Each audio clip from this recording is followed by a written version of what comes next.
For today's friendly know-how, I'll show you a step-by-step guide kung paano maghulog ng pag-ibig contributions or MP2 via GCash.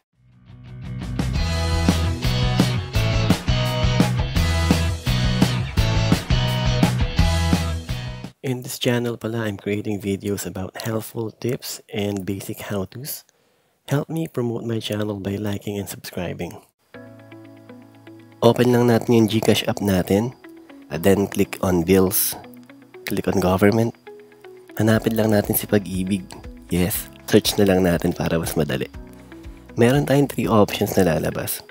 Kung self-employed ka, click on Pag-ibig. Kung OFW naman, click on ito. Kung employer, ito. Since maghuhulog lang naman ako ng MP2 contributions ko, dito lang ako sa Pag-ibig. Remember ha, yung posting period nito is 3 business days. Enter mo lang yung amount. If you are paying for a regular contribution, ang minimum is 400 pesos. Kung MP2 savings naman is 500 siya. Keep in mind ha, may service fee ito na 5 pesos. Then, click type. Select lang natin kung para saan yung payment na to. Kung for membership contribution ba to, MP2 savings, or for housing loan. Then, fill out na lang natin yung mga information. Account number and MID number. Set natin yung period covered.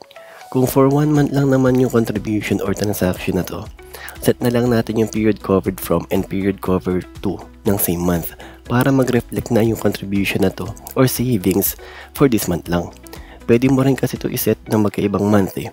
Example, naglagay ka ng contribution or savings na 1K. Tapos, set mo yung period covered mo ng September and hanggang October. Yung 1K mo is ma-divide siya for 2 months. So, magre-reflect siya as 500 sa September and 500 sa October.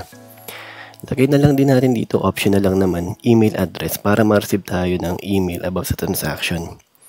Uncheck na lang natin to. Sayang din kasi yung 4.6 pesos eh. Then, click next. Huwag natin kalimutang i-review yung mga details bago natin i-confirm. Then, ayun na. Payment received na. Again ha, 3 business days ang posting period nito. And that's it.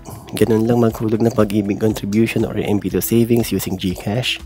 Don't forget to like this video and subscribe for more friendly know-how. Thank you.